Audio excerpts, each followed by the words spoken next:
Beh, innanzitutto iniziamo col dire che questo è un esempio classico di come la partecipazione del territorio arriva a dei progetti che non sono appunto calati dall'alto ma che hanno una grandissima efficacia. Il rapporto è esattamente quello che il governo ha portato in Europa in questi giorni, cioè che dice che alla sostenibilità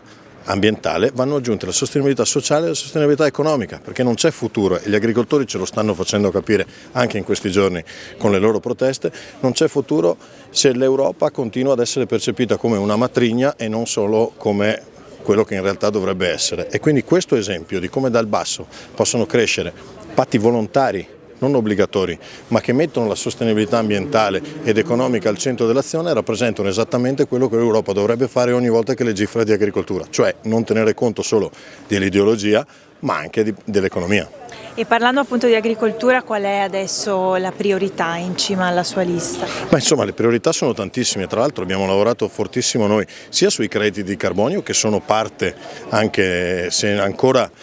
diciamo così marginale di questo rapporto, ma anche sulle tecniche di evoluzione assistita che consentiranno di produrre di più e meglio. Non sono OGM, liberiamo il campo subito, sono tecniche che esaltano quello che accadrebbe in natura ma che ci metterebbe tanti anni. Noi